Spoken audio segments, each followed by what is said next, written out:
Madami pa akong gagawin. Pupunta pa ako sa church. Wala kayong gagawin, tama? Wala eh.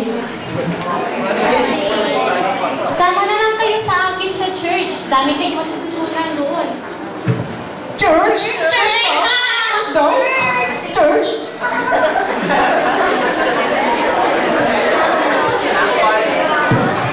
Masusunog kami doon. Buti hindi ka pa nasusunog.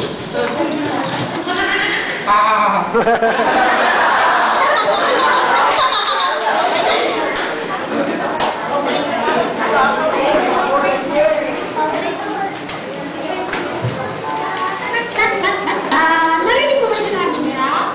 Di ba dapat ganito? Ay, ba't yung sinabi nila, di ba? Okay, sige, pasalin lang tayo sa kanto. Oo nga. Tawagin natin si Lolo. Lolo! Naging tampulan ng tuksong si Sisa sa kaparalan.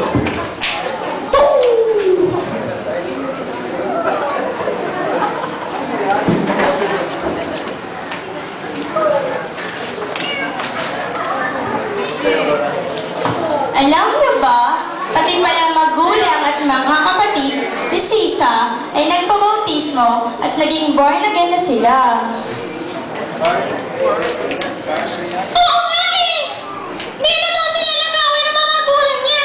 Dati, araw-gabi, nag-away sila. Pero ngayon, tahimik na sila.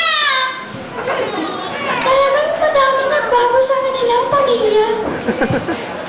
Balita ko nga din, pati yung adik niyang kuya, nagbago na din. Di na siya adik o nagsusugal o bisyo. Pero adik na adik siya sa salita ng Panginoon. Ganon din yung kapatid niya. Dati, laging nakasimangot at palasagot. Ngayon, tahimik na siya at laging nakangiti. Kumusta kayo? Sama kayo, imbitahin ko kayo sa Sabado. Kung okay lang, may house meeting kasi. Gusto kong pumunta kayo upang sa ganun, makarinig kayo ng mabuting balita. Ah? Hindi ka galit sa amin? Oo nga, palagi ka namin tinutugso pero... Hindi. Bakit naman ako magagalit sa inyo? Kasi tinatawag ka namin Sister Sisa, Mother Sisa, at Virgin Sisa.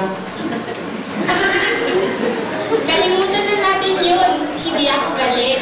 Dahil sa inyo, lalo ko naramdaman ang presensya ni Lord. Naging sipsi ko kayo para tumibay ang pananampalataya ko sa Kanya. Instead na magalit ako, pinag-pray ko na lang kayo.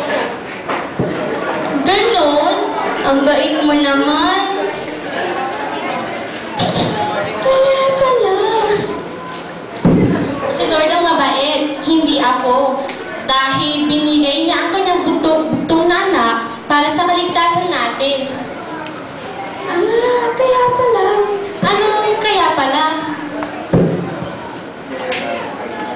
Kaya pala, sinasabi mo na sa amin na masarap pag-usapan si Lord at talagang kilig na kilig ka.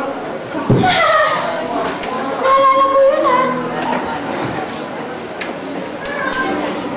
Hihintayin ko kayo Sabado, 5:30 ng hapon. Magpaalam kayo sa magulang nyo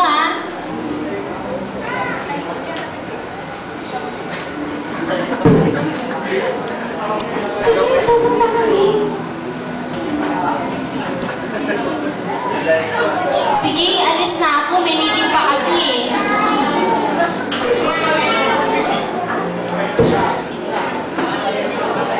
Sisa! Sorry ah!